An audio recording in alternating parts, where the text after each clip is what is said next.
Oi pessoal, aqui é Vanderlei Teixeira, eu sou crítico e editor do site Chovendo Sapos e esse é o nosso primeiro podcast.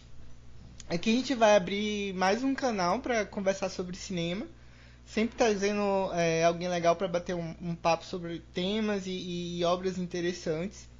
E nesse primeiro episódio eu estou trazendo aqui o pessoal do Coisa de Cinéfilo, que é um site que eu também participo como colaborador.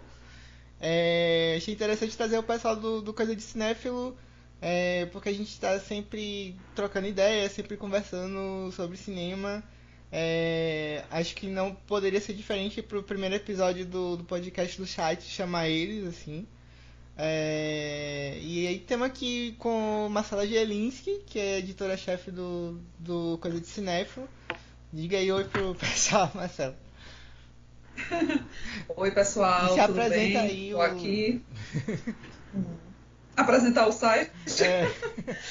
É, Eu sou editora, como o Van falou, eu sou editora-chefe do Coisa de Cinéfilo, que está no ar há 6 anos, 5, 6 anos. Agora eu desde, fiquei na dúvida. acho que foi desde Sei. 2013, 2013, 2014. 2014, então 6 anos que está no ar. Firme e forte aí, pretendo manter ele no ar durante muito tempo. E eu sou crítica de cinema também. Eu procuro escrever sempre lá no site e colocar as redes sociais ativas para trazer conteúdo interessante. E é isso, aproveitem e conheçam, tá? Acompanhem, sigam nas redes sociais. A gente tem também Noé Lopes Pontes. Diga aí pro pessoal, nós. Oi, gente, tudo bem? Estou bem feliz de estar aqui com amigos tão queridos que gostam tanto de cinema quanto eu, fazendo esse podcast. Eu trabalho em dois sites, assim, eu sou editora no Série a Sério, que é um site voltado para séries de TV, como diz o nome, fazendo críticas especiais. E sou colaboradora no Coisa de Cinéfilo, também escrevendo críticas. Acessem, como o Marcelo falou, acessem as redes sociais, tanto do Série a Sério, que é série underline a underline sério, e o Coisa de Cinéfilo, se eu não me engano, é arroba Coisa de Cinéfilo também, né, Cela? Isso, exatamente. E aí E vocês podem ficar por dentro de tudo que a gente escreve e faz. então a gente tá aqui também com. Também tá aqui com o Felipe Aguiar. Se apresente aí, Felipe. Oi, pessoal, prazer estar aqui também com esses amigos incríveis que a gente está sempre conversando sobre cinema, falando de cinema. Não mais indo para as cabines, né, infelizmente, porque o mundo não deixa, mas vai voltar e vai ser incrível. Eu também, eu também escrevo para o Coisa de Cinéfilo, já tem algum tempinho, acho que já tem 2 anos, e é isso mesmo, né, Cela? E aí a gente sempre está aqui batendo um papo sobre filmes e tudo mais. Eu também colaboro pro Clube da Meia-Noite, mas já tem um tempinho até que eu não escrevo pros dois, porque estamos nesse período estranho, mas é isso aí. Então, gente. O que a gente vai trazer hoje nesse primeiro tema foi até uma coisa que a gente estava discutindo antes de começar a gravar. Eu tava meio em volta aí do que seria o primeiro tema do podcast e tal. Um tema leve, assim, de cara, para esse mês de junho. A gente vai falar sobre guilty pleasures. A gente vai falar sobre. Adoro.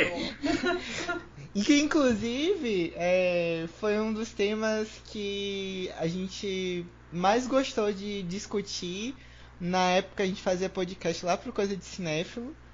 E foi um dos podcasts mais de discussão mais intensa. Inclusive pela própria definição do que é guilty pleasure, né? O guilty pleasure Exatamente. o guilty pleasures do inglês, a tradução literal é prazeres culposos ou prazeres culpados, né? E seria algo que a gente gosta muito, né? Mas que é meio que inconfessável, assim, algo que a gente sente um prazer muito grande por consumir, mas que a gente tem uma certa vergonha de dizer publicamente que a gente gosta, porque de alguma forma não é muito socialmente aceito, sabe? Tipo, no caso do cinema, a gente tem filmes que a gente pode gostar, mas que a cinefilia não cultua, ou que a crítica não falou muito bem, ou que não é reconhecido pelos estudos acadêmicos, ou que não tem muitos prêmios. Então seriam mais ou menos esses filmes. Eu encontrei, fazendo uma pesquisa antes de começar o podcast, uma definição que eu achei muito interessante no blog Sobre a Vida do Eduardo Benezi, que ele fala que Guilty Pleasure é como você, por exemplo, ler uma revista de fofoca dentro de uma Piauí. É como se estivesse num ambiente público, ao invés de você gosta de consumir aquele conteúdo que é a revista de fofoca, mas como você está num ambiente público, você coloca lá dentro da Piauí para meio que disfarçar e não abrir publicamente esse tipo de consumo, né? Tem também muitos pesquisadores que falam sobre essa questão do consumo privado, né? De que o que a gente consome no âmbito privado é muito diferente daquilo que a gente diz, às vezes, publicamente que a gente consome. Que no âmbito privado a gente costuma consumir coisas que a gente não confessa muito, né? Então é meio que nessa linha que a gente vai definir aí o que é Guilty Pleasures, e aqui cada um vamos trazer os nossos Guilty Pleasures preferidos, vamos dizer assim. Então, eu sempre falo de Guilty Pleasures.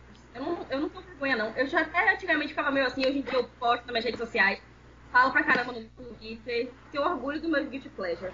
Eu também. Eu também tenho muito orgulho.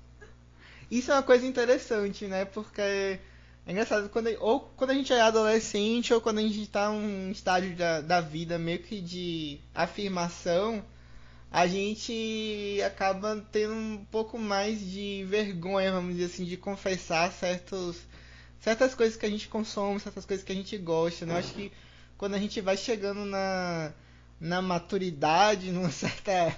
Felipe não tem idade pra dizer isso, porque Felipe é mais novo do grupo. Começou.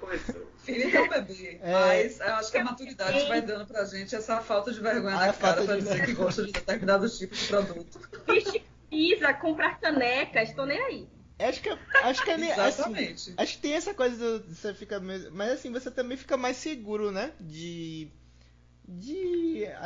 afirmar sua identidade, das coisas que você gosta, sem muito receio, assim, de dizer assim. E eu acho que também, quando a gente tá mais no comecinho, quando a gente é mais novinho, a gente tem muita insegurança no sentido de autoafirmação, né? Então a gente fica naquela ânsia de estar sempre dizendo, nossa, eu gosto do filme tal, que é um clássico, ou daquilo, e não gosta de assumir que gosta de, sei lá, Enói, por exemplo, um rebelde da rádio, porque vai ser julgada e acha que aquilo pode colocar as pessoas colocarem em prova a capacidade dela como crítica. Sim. E a gente, quando vai ficando um pouco mais velho, sabe que não vai mudar nossa capacidade crítica o fato da gente gostar de determinados filmes. Tá tudo bem você gostar, você pode gostar do seu Buñuel, do seu Bergman, gostar do seu filme cult, mas tá tudo bem também você gostar do seu filme pop, do seu guilty pleasure, tá tudo bem. Sim. Você só vai ser uma pessoa com gosto mais aberto. Só isso. Sim. Exatamente. Então vamos começar? Vamos. Marcela, o que você traz pra gente aí? Ô, Jesus, já chega assim na caixa dos peitos. Vamos lá. Primeiro eu queria dizer assim, que eu tenho muitos guilty pleasures na minha vida. Tipo, uma grande defesa desse filme. A Hospedeira. Ai, A Hospedeira. meu Deus. Eu queria trazer um filme polêmico, gente. Eu queria trazer um filme que... Entendeu? E aí, assim, a Hospedeira, por que é um guilty pleasure pra mim? Primeiro, é da mesma autora de Crepúsculo, certo? Stephenie Meyer, muito doida, passou lá a franquia Crepúsculo, ela quis ganhar um pouco mais de dinheiro e criou essa história da Hospedeira, que não tem absolutamente nada a ver com Crepúsculo, mas ela também não tem muito a ver com nada, assim.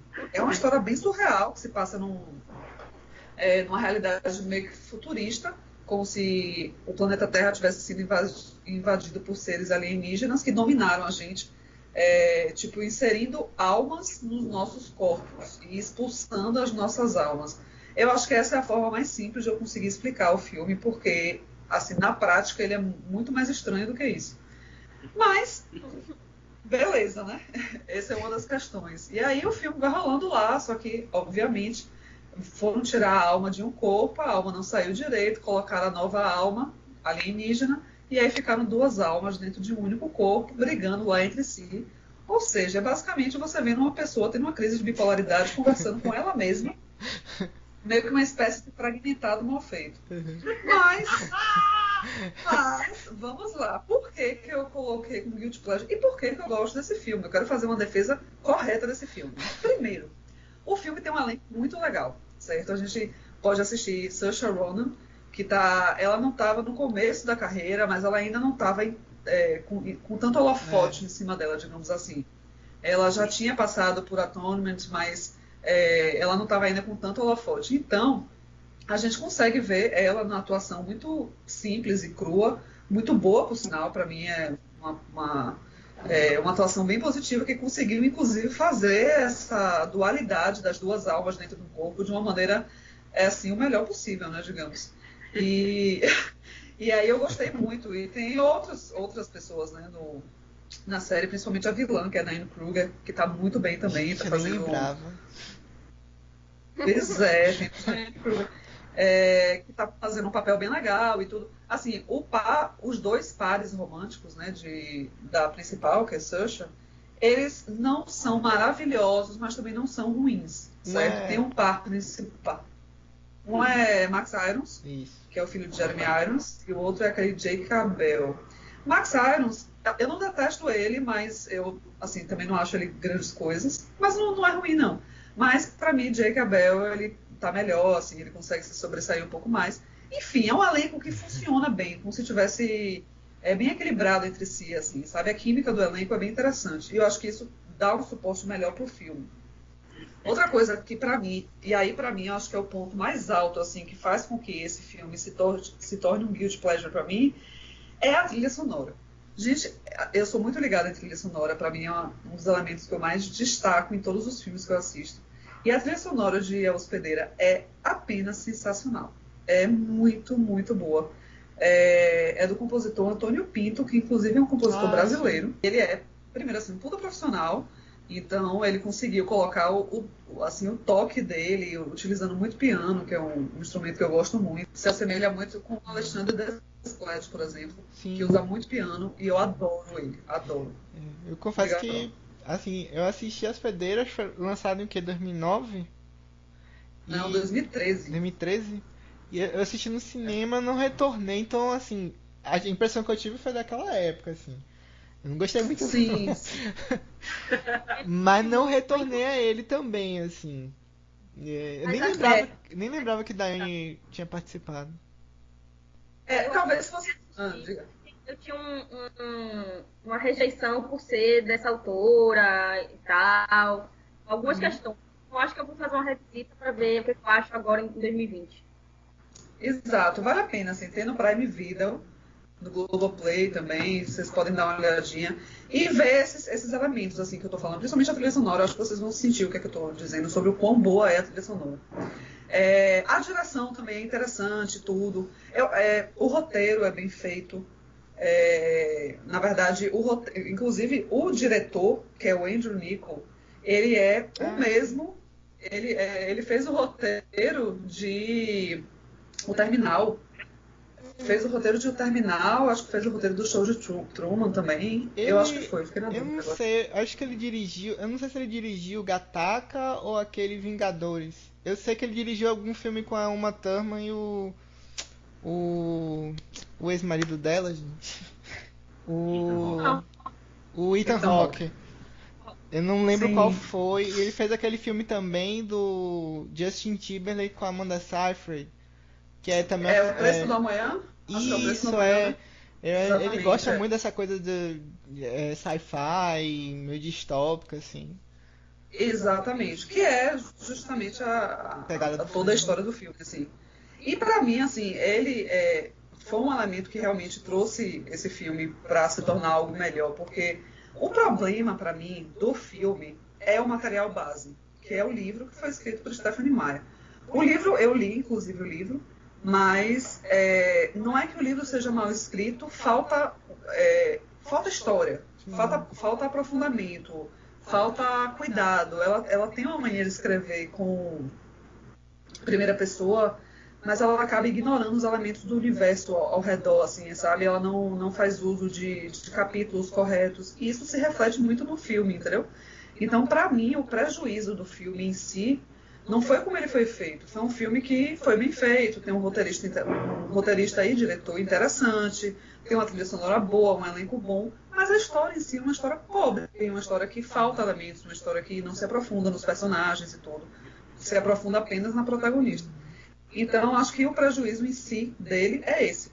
Mas eu amo esse filme, gente, porque simplesmente, juro pra você, eu amo ele por conta da trilha sonora. Eu assisto o filme, ele dá um quentinho assim no coração, sabe? Para a trilha sonora. E aí entra pra mim no Guilty Pleasure, por conta disso. É um filme, coitado, que... é um filme que ele teve, inclusive... Ele custou pouco mais de 40 milhões e ele não faturou nem 65. Então daí você tira o quanto que esse filme foi acabado no cinema.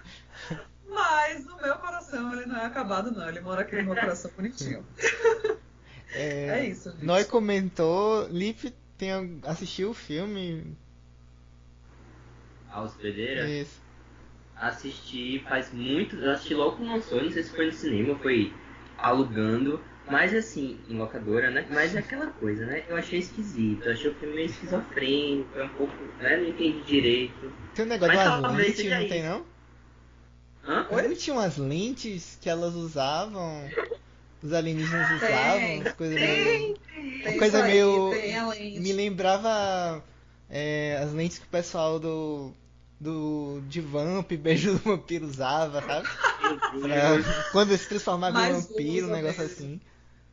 O Diabo da Lente usa também. Mas Mas... é isso que Noé falou, eu acho que talvez seja... Vale a pena, né? A gente depois de um tempo assim voltar pra esses filmes. Mesmo que a gente tenha achado um pouco estranho, mas talvez tenha sido a percepção da época. Talvez não.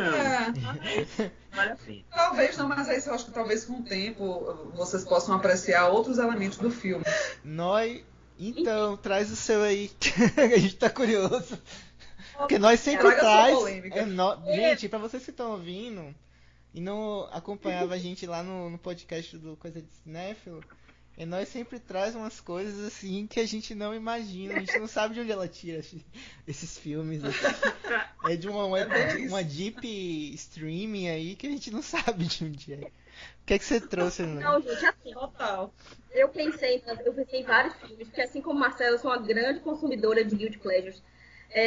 Eu tenho a capacidade de ver filme ruim, que eu só não ultrapasso o nosso amigo de cabine, que se estiver ouvindo o Lar, Lucas Ravazano, que é do episódio A Boêmia, só ele ultrapassa essa minha capacidade de Marcela de assistir bombas, certo? Verdade.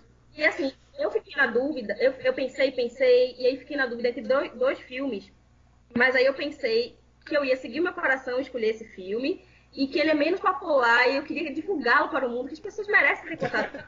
Mas primeiro, se eu for falar, o outro que eu fiquei na dúvida seria A Proposta, que eu amo muito, muito, caixãozosa, assim. Quando eu termino de assistir, eu assisto de novo, às vezes umas 3 vezes seguidas, sem sacanagem. E eu odiava A Proposta. Mas eu não vou surpreender dessa vez, porque eu vou escolher um filme que a gente assistiu no meu aniversário, nós à distância, gente, que fique claro, cada um em sua casa assistiu o filme, que é o maravilhoso, o lindo Rebelde da Rádio. Eu não gostaria de Rebelde da Rádio. Rebelde da Rádio, gente, é poético, é belo, é maravilhoso. Mas, claro, eu não ia conseguir não escolher. Eu pensei, mas eu falei, como é que eu vou trair Rebelde da Rádio? Eu não posso. Então. E qual é a história de Rebelde da Rádio? Porque muita gente não conhece Rebelde da Rádio. Eu vou contextualizar e vocês vão entender o meu amor pelo Faça filme. sua defesa. Primeira coisa, Rebelde da Rádio é uma produção da Disney. Passa toda hora na Disney Channel, inclusive. É um filme de 2012. E uma coisa que eu não sabia, e recentemente eu fiquei sabendo, é que ele, na verdade, é baseado num livro chamado Shrink Violet, que é de uma autora chamada Danielle Joseph. É uma autora assim, que escreve livros infantis, infanto-juvenis, enfim, ela tem alguns livros publicados. Aí, ainda tem um outro detalhe que faz o filme, assim, quando a gente vai pensando sobre o filme, a gente vai entendendo por que esse filme existe, como ele é, né? Tipo, primeira informação, que ele é da Disney, ele é um filme que é uma adaptação de um livro infanto-juvenil, e ele é um telefilme que é dirigido por Peter Howitt, que, primeira coisa, né? Peter Howard é taurino, maravilhoso. E ele já dirigiu, gente, tipo, muitos... Esses filmes guilty pleasures que a gente ama, sabe? Tipo, uma outra opção... Ele dirigiu um filme que seria uma opção minha para esse podcast, que é Leis da Atração, com Julianne Moore e Pierce Brosnan. Eu assisti Atração umas 4 vezes no cinema. Eu locava Leis da Atração toda hora. Eu amo. E dirigiu também De Caso com Acaso, com a Gwyneth Paltrow. Enfim, ele é o cara que sabe fazer esses filmes, assim, que você vai assistir e no final vai dizer, poxa vida, gostei. Tipo assim, o cara dos filmes bonitinhos... Ele foi parar fazendo, na Disney Channel, fazendo um filme que vai diretamente pra televisão. Pois é, né? Mas ele deve ter olhado o roteiro e dito, nossa, que história maravilhosa, quero dirigi-la. E aí a gente junta isso ao roteirista, que é o Eric Patterson, que é aquele que é o cara que roteirizou aquela série Hora do Arrepio. Ele fez o roteiro, gente, de 2 filmes assim. Um com a Selena Gomez, que é o outro conto da Nova Cinderela, de 2008. E aí eu achava que ele só tinha dirigido o outro conto da Nova Cinderela. Mas ele também dirigiu A Nova Cinderela. Era uma vez uma canção. Eu consigo ouvir a voz da Sessão da Tarde. Gente, tem um filme chamado O Outro Conto da Nova Cinderela. O outro conto da Nova Cinderela. É muita informação, né? Meu Deus, é muita informação no título só. Porque tem a Nova Cinderela e tem um outro conto da Nova Cinderela. E, por sinal, a Nova Cinderela é ótimo, né? Vamos aqui deixar registrado. É um com aquela... Ai, não sei, não vou dizer não. Hilary Duff. Com Hilary Duff. Não, a Nova Cinderela é com Hilary Duff. O outro conto da Nova Cinderela é com Selena Gomez. Maravilhosa também. Meu Deus. E tipo, foi no início da carreira dela. Deixa eu falar um detalhe. Eu assisto todos esses filmes, tá? É filme de Demi Lovato, Selena Gomez do início dos anos 2000. Podem me perguntar que eu já assisti. Feiticeiro de Waverly Place, o filme. Boa Sorte, Charlie, o filme, todos. Mas vamos lá. Faz sentido o Eric Patterson, porque Rebelde da Rádio não deixa de ser uma coisa meio Cinderela, sabe? Sim. Então vamos para a história do filme, a história acolhedora, linda, bela, poética. Rebelde da Rádio conta a história de uma menina chamada Tara Adams. Que, nossa, que surpresa. É uma menina super tímida, tá no ensino médio, né? Ela não fala com ninguém, anda meio de cabeça baixa, toda tímida. Mas ela tem um super segredo, que é do quarto dela, ela comanda um programa de rádio. Tipo, não sei como ela consegue fazer isso sendo adolescente, sem recursos financeiros. Porém, no filme da Disney, ela consegue. E aí, qual é a coincidência? Olha que coincidência. O padrasto dela tem uma empresa de rádio, ele é dono de uma rádio. Nossa, meu Deus do céu. Acho maravilhoso como o mundo é perfeito na Disney, né? O mundo é perfeito, gente. Como se não bastasse a menina conseguir emitir ondas de rádio dentro do seu quarto, ela tem que dá emprego pra ela. Isso é meio que privilégios, né, amores? Privilégios. E aí, o que acontece? Ele descobre, assim, de uma forma super engraçada, que a menina rebelde da rádio, que, assim, esse programa que ela faz no quarto é famoso, tipo... Os adolescentes adoram, tem uma audiência super boa. E ele queria saber quem era a rebelde da rádio, e ele tá em casa, e ele vai seguindo o som e descobre meio que assim, nossa, a minha enteada é a rebelde da rádio. E aí ele convida ela para trabalhar na rádio, né? E aí passa a ser um trabalho mesmo, assim. Que existe a menininha popular da escola, naturalmente, é um filme adolescente da Disney, né? Que é a Stacy. A Stacy é a arquirrival da protagonista. Eu fico muito empolgada com esse filme. E além dela ficar fazendo bullying, ser chata, insuportável e não gostar da Rebelde da Rádio, porque a Rebelde da Rádio traz ideias progressistas pro colégio, ela acha um absurdo, ela acaba querendo o mesmo boy lá que a Tara quer, né? Claro, né? Isso é óbvio. Chega um momento que tem até tensão. Eu quero esse boy, mas a Rebelde da Rádio pegou o boy. Mas assim, falando sério, o que eu mais, assim, a coisa que eu mais gosto do Rebelde da Rádio é que mesmo ele sendo tipo, formato pasteurizado, todo mundo é meio padrãozinho no filme, né? Tem tudo isso. Mas, assim, ele passa... eu acho que ele passa mensagens muito importantes, assim, sabe? Pra quem é adolescente. De autoaceitação, de respeito com as pessoas, de respeito com quem você é. Era numa época, 2012, né? Então, era numa época, assim, não faz muito tempo, são 8 anos, mas, assim, nos últimos 5 anos o mundo mudou bastante, eu acho, né? Pelo menos estava mudando. Uma época que, assim... estava meio que nessa posição de você falar, eu sou diferente, isso é legal, naquela pegada meio Glee, assim, sabe? Sim. E eu acho que o filme traz isso e demonstra um processo incrível de amadurecimento e crescimento da personagem principal. Ela, apesar de todas as questões clichês que tem no filme, a personagem sai de um ponto e vai para outro. Assim, tem isso no roteiro, né? O filme é super amarrado, bem fechadinho, bem bonitinho. É um filme que é bem comfort filme, assim. Ele dá aquele aquecida no coração da gente. E ainda tem, assim, um super bônus para quem gosta de filme da Disney Channel. Assim, não sei se vocês conhecem, mas o filme ele é protagonizado por uma atriz que eu gosto muito, que é a Debbie Ryan, que é a estrela, gente, de uma série que eu amo da Disney Channel, que é a Jessie. Amo muito. E ela participou também de um filme bem bonitinho, que é Todo Dia, aquele filme de 2018. É verdade. A Debbie Ryan fez uma versão muito mais da Netflix, ela fez Insight. Eu não gosto muito dessa série, mas eu acho que a Debbie Ryan consegue trazer complexidade para a personagem em Rebeldes da Rádio, num filme que poderia ser super plano. Ok, tem alguns trejeitos exagerados, mas assim, pensando no contexto, tá? É uma personagem bem desenvolvida e na escrita também. Talvez isso venha do livro, do próprio livro da Joseph, que é uma personagem que ela passa ali por um amadurecimento e um desenvolvimento. Assim, ela sai de uma condição, passa por conflitos e situações positivas e negativas que transformam ela no final. E o melhor é que, assim, uma coisa que aconteceu muito nesses filmes teens de 2010 em diante é o fato de que existe uma relação um pouco menos de rivalidade feminina entre as mulheres, assim, pelo menos no final, né, desse filme. Tem uma redenção para a vilã, né, porque isso traz uma desplanificação das personagens, né? A melhor amiga da Terra é super plana, tem vários personagens planos, assim, a figura da diretora chega a ser insuportável. Que eu adorei. É a minha personagem preferida. A minha preferida é a Sarah, porque eu me identifico. Tem isso também, Não, só pra eu tô finalizar. zoando, assim, tipo, eu tipo, adoro esse estereótipo da vilã, tipo novela mexicana, sabe? Que só falta olhar pra câmera Não, e dar...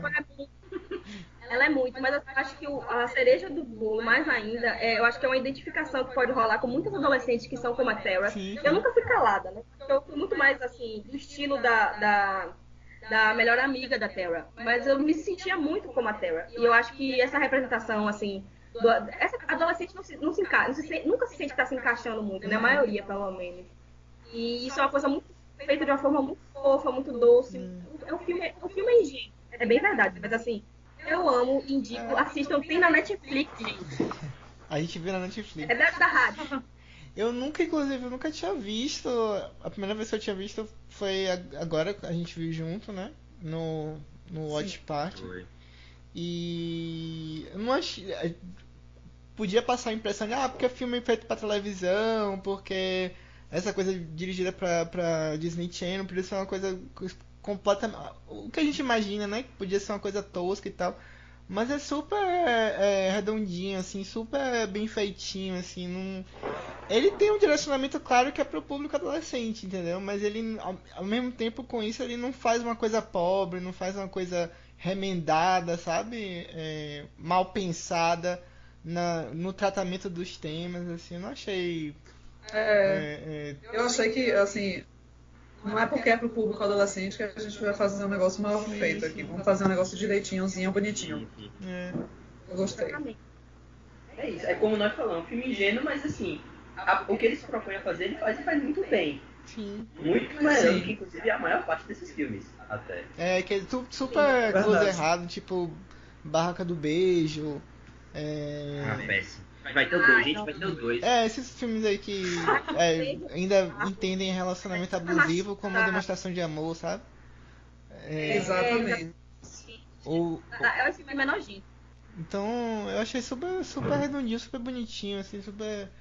É um filme óbvio, tipo, é um filme direcionado para adolescente, assim, então não vai esperando uma trama hiper mega desenvolvida. Não é um filme sobre adolescentes como, sei lá, um Mean Girls da vida, um Patricinhas de Beverly Hills, que tem um subtexto, uma coisa mais irônica e tal. É um outro tipo de coisa, assim, direcionado para adolescentes, mas ele faz de uma maneira super redondinha, super bem feita mesmo, assim. Eu não vi nada assim que...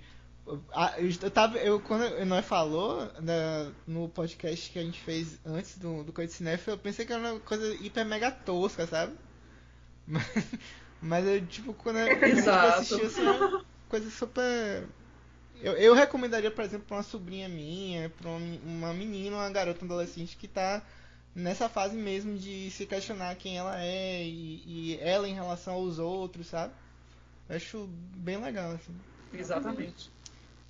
Ai, vou chorar, tô sensível. Lipe, traz o seu aí. Eu queria dizer que eu fiquei num dilema muito grande, tá? Enquanto a gente estava discutindo o que é que poderia ser considerado guilty pleasure. Eu ia trazer Batman e Robin, porque, por favor, o que é aquele também. filme, se não é a coisa mais tosca do mundo, Eu amo aquilo. mas ele é perfeito mesmo assim. Só que, como aquele filme se tornou isso que a gente estava conversando antes, se tornou um filme que tanta gente já viu, já passou tanto tempo, né? Já tem o quê? 13 anos, eu acho. Mais de 13 anos. Eu não sei Esses fazer fatos conta, aí... gente, eu sou de humano. 23 anos.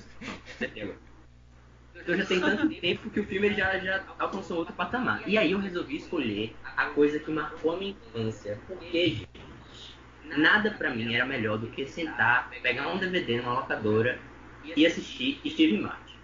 Porque assistir Steve Martin é perfeito, né? Aí o filme que eu trouxe foi A Pantera Cor-de-Rosa, de 2006. Gente, eu nunca vi esse filme. Eu juro, Eu já vi. eu nunca vi esse filme. Nunca, acho que nem tive curiosidade. Uma única vez. Vanderlei, você vai terminar esse aqui agora e você vai assistir esse negócio. É o que, realmente é o que tem a Beyoncé, péssimo, né? mas exato, é o filme que tem a Beyoncé, tem o Steve Martin. Pronto. Gente, o que é isso? Acabou. Tem o Jean Reno, entendeu? Tem o Kevin Kline. Por favor, olha que elenco incrível. Você já viu, Assim, Nai? Já. Eu vi no cinema. Eu vi no cinema também. Mas também só vi no cinema, viu? Ficou só Nossa, isso. eu vi no cinema na época dele lá. Eu vi pela primeira vez no DVD na casa dos meus primos, nunca esquecerei. Ele escolheu, colocou, eu sei que eu fiquei rindo litros. Hoje em dia eu assisto, eu tenho o DVD inclusive, foi difícil de achar. Não é Meu fácil Deus. de falar. Sim, eu amo. Tipo assim, hoje em dia eu assisto, eu tenho uma outra ótica completamente diferente, porque eu vi esse filme, eu era criança, então eu sei que tem diversas coisas que são super discutíveis e problemáticas, mas é um filme que me divertia muito e hoje em dia, apesar disso tudo, ainda me diverte muito.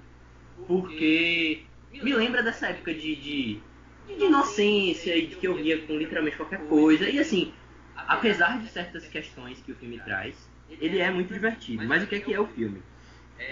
Na década de 70, 80 e no finalzinho, acho, dos anos 60, tinha uma série de filmes baseados na Pantera Cor-de-Rosa, que é um detetive francês que fica desvendando mistérios. Só que ele é meio atrapalhado e tudo mais. E aí resolveram fazer o reboot disso em 2006. E aí, inclusive, esse é o primeiro filme, porque tem uma sequência, que não vale a pena comer, esse é pior ainda do que esse. Então, realmente, pessoal, esse aí tem como guilty pleasure sério, não assistam. E aí, o que é o filme? Steve Martin, ele é o detetive, ele é o Zorro, e ele é uma pessoa completamente atrapalhada. Ele é um policial comum de rua, ele é colocado para fazer serviço de fiscalização de transportes, para ficar dando multa e tudo mais, porque ele foi rebaixado. E aí, quando o superintendente da polícia francesa, quando ele decide resolver um grande mistério que está acontecendo, um famoso... Como é que chama, meu Deus? Coach? Como é que fala coach de futebol? Esse técnico. Treinador. Quando o técnico da seleção francesa ele morre misteriosamente e roubam justamente o diamante Pantera Cor-de-Rosa. E aí todo o mistério do filme o que é que aconteceu com esse anel? O que aconteceu com essa joia tão famosa e tudo mais. E aí esse policial completamente atrapalhado é colocado por esse superintendente da polícia para tirar o destaque dele, porque ele resolveria tudo no final, o superintendente. Só que acusou da forma dele completamente atrapalhada e perdida, e que você, inclusive, durante o filme, quando você se propõe a entender ele como um mistério, né, que ele não deixa de ser, você simplesmente não entende de jeito nenhum o método dele. Mas no final, obviamente, é ele que vai desvendar tudo, e da forma correta. E sem pagar, e obviamente, sem deixar de pagar milhões de micos, né? Então, pessoal, assim, um filme que tem o Steve Martin se fantasiando de parede, papel de parede. Tem a Beyoncé cantando, um número musical no final incrível. Pronto. Entendeu? Por favor, tem o Jean Reno dançando, gente. Você sabe o que é isso? O cara de Leon profissional dançando. É sensacional, gente. Eu diria que realmente é um grande guilty pleasure, viu? Porque ele entra na categoria perfeitamente. Como é que... Essa foi a reflexão, entendeu, gente? Ele é muito ruim, mas ele é infância. Entendeu? Tem um gostinho de infância no filme. É porque você é jovem, eu não era criança nessa época, eu já era adolescente. Eu já era adolescente. Já tinha as raivas, né? Eu só fui assistir porque tinha Beyoncé, só. E como é que tá eu já o... tinha. Eu que não Eu vi... gosto de Steve Martin. Eu que não vi, Como é que como tá é o que quê? tá o sotaque do Steve Martin? Que ele faz um francês, não é isso? E isso é outra coisa, então, fantástica, né? Porque ele com um sotaque tosco e tem uma cena que ele tá tomando aula de como falar inglês. Eu juro pra você, quando eu era pequeno, eu gargalhava Dá e rolava bug. no chão com essas Você vê um americano fazendo... tentando falar hambúrguer. É fenomenal, Não, mas o sinceramente. Steve Martin, gente, ele é super talentoso É. e tem um time Sim, cômico sim. excelente, assim, Maravilhoso. sabe? Ele consegue você rir sem fazer muitas expressões faciais, assim. Ele se vale de um time cômico que é muito funcional, funciona muito. Tem um filme dele que eu acho sensacional, mas eu não vou lembrar. Os Picaretas é Sim, muito com Ed sensacional. Murphy, né? Ah, é ótimo. Nossa, tem vários filmes assim. Na verdade, quando o Felipe falou que ia pegar um guilty pleasure com o Steve Martin, eu achei que fosse 12 é demais. Não, porque Inclusive, 12 é é um demais filme que eu adoro. 12 é demais, gente, não é guilty pleasure. 12 é demais é perfeito, é uma comédia de Nunca vi família. também, gente. Exato. Ah, vai ser... Vanderlei. Nunca vi. Eu acho que é Guilty Pleasure do Zé demais. É bem possível. Poxa, eu gosto Acho que não foi nem bem recebido, assim, né? De críticas, essas coisas. Mas foi recebido no meu coração. É isso que importa. Mas é isso que nós falou. Hoje em dia, assistindo o filme, eu consigo perceber outras coisas, né? Porque eu era criança quando eu assisti pela primeira vez. Mas, ainda assim, a performance de Steve Martin, por mais exagerada que ela seja, mas eu acho que isso, inclusive, é uma própria estética criada no filme. Assim como em Batman e Robin, que a estética do exagero tá ali, na sua cara, e faz parte.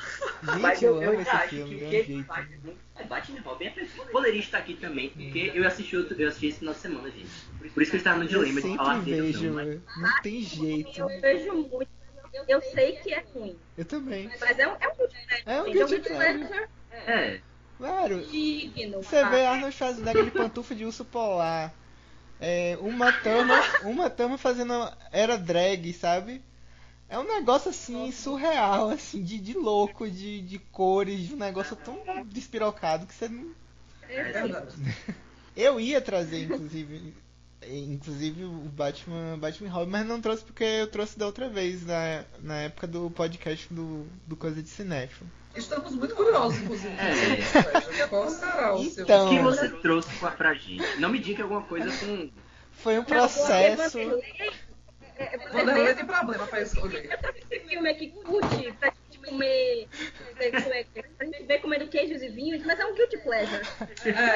Foi um processo justamente por conta da última vez que a gente conversou sobre o Guilty Pleasure, assim. Que eu trouxe pra quem não ouviu na época, eu trouxe algumas coisas que realmente eu ouvindo hoje não tinha nada de Guilty Pleasure. Eu falei de Hairspray, eu falei do que mais, gente? Eu falei de... Ai, gente, de Instinto Selvagem. Tipo, umas coisas que não tem nada a ver com Guilty Pleasure, mas eu acabei comentando, assim. E acho que dessa lista, o único que realmente é um Guilty Pleasure é Batman e Robin. E eu também fico pensando, assim, o que eu tenho de Guilty Pleasure, por exemplo, eu vi A Rainha das Trevas, que é um filme extremamente ruim, mas que hoje já é um filme cultuado, tem camiseta, tem fãs, então não sei, nem consideraria mais Guilty Pleasure. Sei Mamãezinha Querida também, que é aquele a trágica biografia da Joan Crawford. Que é muito tosca, mas que acabou virando cultuado também. Então, o que eu trouxe um filme que não tem muito essa rede de segurança hoje em dia, que é um filme que você fala nele, parece que você está falando do anticristo na Terra, assim, a encarnação do anticristo desse século, assim, acabou sendo esse Eu tô filme, com assim. medo. Que é um filme que toda vez que passa na televisão, eu admito que eu viro o olho pra assistir. Muito porque eu gosto de filme de super-herói desde de criança, desde adolescente. Ai, meu Deus. E eu sou decenalta, confesso.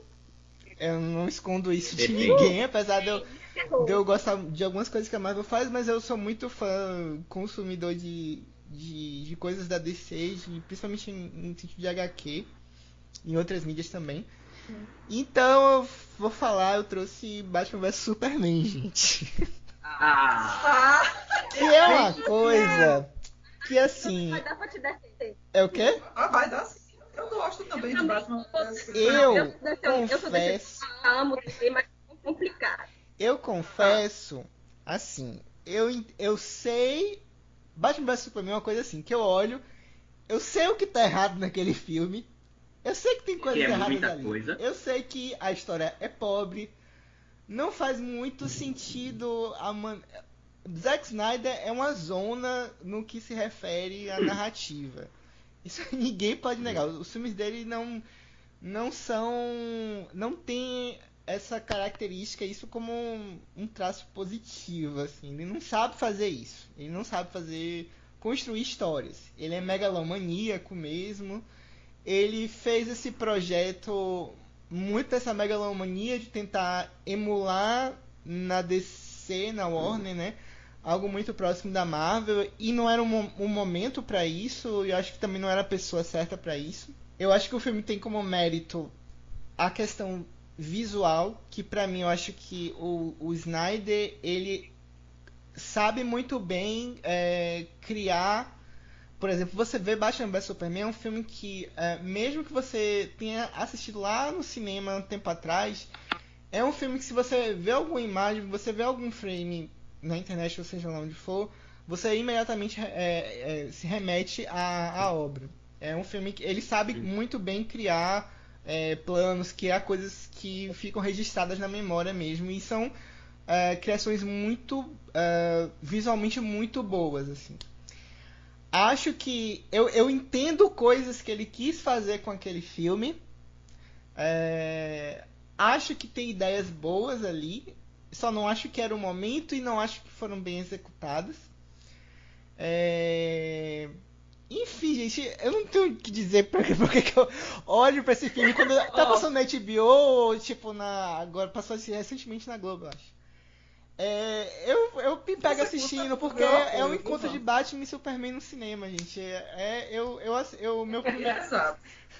um dos primeiros filmes que eu vi. Não, então, Você conta com o meu apoio, viu? Porque eu gosto também. Não vou mentir. então, na época do filme, eu até fiz um especial pro Coisa de Cinéfilo, falando o que eu achava as coisas melhores e as piores do filme, né? Sim. A primeira aparição da Mulher tem coisa que eu Maravilha.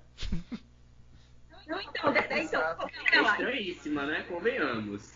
nada a ver, a Eu melhor coisa gosto, do filme né? É a melhor coisa do filme. A melhor coisa é quando chega e começa a tocar tudo. Nossa. É a melhor coisa, Tá na mas é cabine. aleatório. Não é nada aleatório, você que é aleatório. Ai, gente, eu gosto Eu coloco essa música do nada, assim. Eu coloco essa música da Mulher Maravilha do nada, assim, pra eu me sentir, tipo, ai, hoje eu estou num dia baixo, eu vou colocar a música da Mulher Maravilha. Mas assim, eu também sou decenalta, inclusive tenho problemas porque a minha namorada é Marvete, e aí eu falo, não, tudo bem, todo mundo tem um defeito, né? Vamos lá.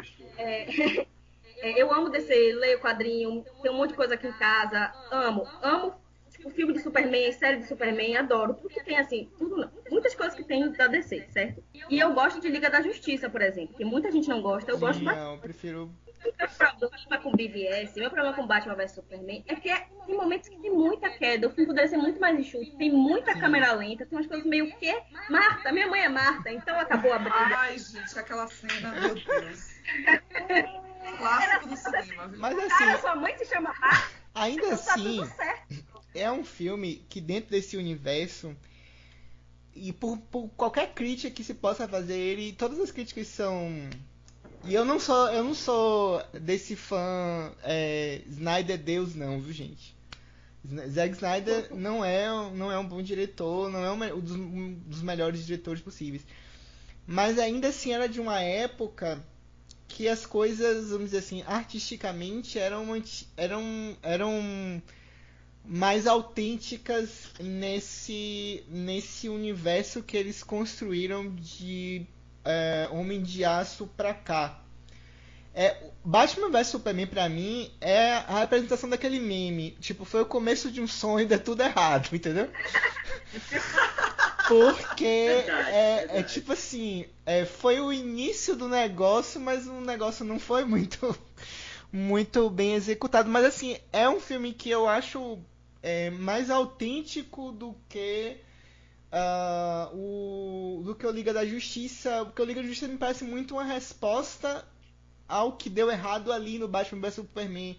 Assim como o Esquadrão Suicida, o resultado do Esquadrão Suicida me parece uma resposta deles tentando corrigir o que deu errado no Batman vs Superman. E por aí vai, entendeu? Eu vejo com todos os erros e com todas as coisas erradas que deram, algo mais autêntico do que os outros, assim, eu não sei, tem uma coisa no tom que essa coisa meio apocalíptica que ele trouxe pro filme, que tudo é muito grave no filme, sabe? Eu não sei, é uma coisa meio dramática, assim, eu gosto muito do... Ai, gente, eu tô dizendo que eu tô gostando de Batman vs Superman. Amanhã as pessoas vão me matar, mas... Mas gente, eu vou fazer o quê? Guilty Faz Pleasure. parte. Guilty Pleasure, a ideia de Guilty Pleasure justamente é essa, a gente passar vergonha, entendeu? Só que não. Porque assim, o negócio de BVS é só porque eu não tenho muito pleasure. Se eu tivesse pleasure, sabe? Se fosse, eu prefiro foi Batman e Robin. Sim. Não, assim, você botar pra mim um dos dois, eu prefiro também. É capaz de eu assistir um momento ou outro de Batman vs Superman, mas ver Batman e Robin todo. Mas eu não sei, é uma coisa que tá passando na imediatamente imaginei pensando na questão de Guilty Pleasure. O que é que eu vejo, eu sei que é ruim, eu tenho plena consciência que é ruim. Eu hoje, com 33 anos, sei que é ruim. Mas que tá passando o que eu vejo e fico magnetizado por alguma questão com aquela obra. Tipo, é Batman vs Superman. Hoje, assim. E tem momentos do filme que são muito bons. Tem momentos bons. Tem. Sim, tem, gente, por favor. Vamos defender também. Quando termina o filme e sobe aquela terrinha em câmera lenta, é muito Sim, Zack Snyder. sim. E assim, é um filme mais Batman do que, na verdade, traz um dos defeitos do Zack Snyder, que foi nunca entender o que é o Superman de verdade, né? E realmente ele lida melhor com as partes do Batman do que com os momentos do Superman. O Superman é um personagem que é sisudo, que tá sempre pra baixo e não é esse personagem que a gente tá acostumado a ver em outras versões, né? E foi assim, eu acho que durante a trajetória do Henry Cavill toda, acho que só Liga da Justiça e um momento ou outro ali de Homem de Aço que tem uma coisa diferente. Mas é uma coisa que é inevitável. Eu olho, eu começo a assistir. É a primeira aparição da Mulher Maravilha no cinema. É o Batman do Ben Affleck, que eu não gosto do ator, mas assim, eu não sei por que cargas d'água a figura dele com o personagem acaba. Batman, sabia? Ele foi um bom Batman, ele foi um bom Batman, eu acho. Tem Amy Adams como a Lois Lane, que é uma grande frustração pra mim ela não ter feito uma Lois Lane parecida um pouquinho lá com a Margot Kidder que eu acho que ela tinha muito potencial, porque Amy tem uma coisa meio veia cômica e essa Lois Lane lá da Margot Kidder, da própria Terry Hatcher lá do Mas eu gosto da Lois Lane de Amy Adams. Eu gosto muito da Lois Lane de Amy Adams. Eu gosto dela. Eu também, gosto demais. Inclusive, eu gosto dela e gosto da química dela com o Henry Cavill. Gosto sim, funciona. Aí eu choro com a morte. Quer dizer, não choro não, gente. Amy Adams tá lá, sendo repórter, tem um monte de treta, eu amo, porque eu amo Superman, né? E Lois Lane em perigo, e aí ela faz aquela Lois Lane que é forte, determinada, que faz tudo, mas tem a fragilidade. Ó, Superman, amo. Não, a Lois jornalista investigativa mesmo. Na versão estendida, inclusive, eles acrescentam mais partes dessa coisa da investigação jornalística. Não faz ainda muito sentido algumas coisas, porque o roteiro é uma tragédia, né? Mas